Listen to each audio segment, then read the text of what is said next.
የሐኪሚ ሚስት የፍቺ ደብዳቤ ይዛ ስትመጣ እጅግ ደስተኛ ነበረች። ምክንያቱም እኩል ሀብቱን ተካፍላ ሚሊዮኔር የምትሆን መስሏት ነበር። ገና በተጋቡ በሁለት ዓመታቸው መጣላት ጀመሩ። አስፈላጊ ከሆነ ፈትቼ ግማሽ ሀብትን እካፈላለሁ ብላ በተደጋጋሚ አስፈራራችው፣ እንዲሁም ጮኸችበት። የተዋወቁት አንድ የራት ድግስ ላይ ሁለቱም ተጋብዘው ነበር። በሰዓቱ ሐኪሚ ዩሮፕ ላይ ስሙ የገነነበት፣ እሷ ደግሞ ታዋቂ የስፔን ተዋናይ ነበረች።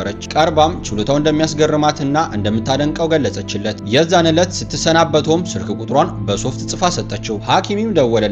ግንኙነቱ ቀጠለ። ከፍቅርም አልፎ ተጋቡ። ግን ተጋብተው ኑሮ በመሰረቱ በጥቂት ወራቶች ውስጥ ባህሪዋ ተቀያየረ። ጸብና ጭቅጭቅ በቤቱ ሰፈነ። አስፈላጊ ከሆነ ፈትቼ ሀብትህን እኩል እካፈላለሁ ስትል ጮኸችበት፣ እንዲሁም አስፈራራችው። ሐኪሚ አንድም ቃል ሳይተነፍስ ዝምታን መረጠ። በነጋታው ግን ሙሉ ሀብቱና ንብረቱን ወደ እናቱ አስተላለፈ። ሚስቱ ሂባም በሳምንቱ እንደፎከረችው አደረገች። ጠበቆቿ የሐኪሚን ንብረትና ሀብት በማጣራትና ስንት እንደሚደርሳት ሲመረምሩ ስራ በዛባቸው። ሐኪሚ ይናገራል። የፍቺ ደብዳቤውን ስትሰጠኝ እየሳኩኝ ፈረምኩላት። ምክንያቱም በስሜ ምንም አይነት መኪና፣ ሪል ስቴት እንዲሁም ምንም አይነት ሀብት አልነበረም። በየወሩ የሚከፈለኝ የፒኤስጂ ኮንትራት እንኳን በእናቴ ስም ነበር። ፍርድ ቤት ቀርበን ዳኛው ምን ትፈልጊያለች ሲል ጠየቃት። እሷም የሀብቱ ድርሻ በግማሽ ይገባኛል አለች። አካውንቴ ተፈትሾ ምንም እንደሌለኝ ስትሰማ ግን እያየኋት ፊቷ ቀላ። በጥፊ እንደተመታ ሰውም አይኖቿ ላይ እንባ ቀረረ። በፍቹ ተጸጽታ አልነበረም።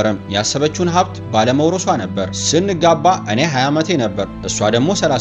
የ12 ዓመት ታላቄ ነበረች። ግን እንደምታፈቅረኝ ስላመንኩኝ ዋናው ፍቅር ነው ብዬ ነበር ያመንኩት። ድንቅ የሚባሉ አጥቂዎችን በሜዳ ላይ ማስቆምና መከላከልን እችላለሁ። ልክ እንደዛም በህይወቴ ሊያጠቃኝ የሚመጣውን ማስቆም አያቅተኝም። ያሰበችው ሴራ እንደከሸፈ ስታውቅ አጭበርባሪና ውሸታም ነህ አለችኝ። እስኪ ልጠይቃችሁ፣ ከኔና ከሷ ማነው አጭበርባሪ? እናቱ የመረቀችው ሐኪሚ በሄደችበትና በከበረበት ቦታ ሁሉ ትገኛለች። ሌላው ቀርቶ ሀብትና ንብረቱ አሁንም ድረስ በእናቱ ስም ነው የሚገኘው። ሐኪሚ እንዲህ ይላል፣ ሀብትና ዝና ሲኖርህ የምታምነው ጥቂት ሰው ነው። የሚወድህና የሚያከብርህ ደግሞ እጅግ ብዙ ይኖራል። ግን ቢኖርህም ባይኖርህም የምትወድህ እናትህ ነች ይላል።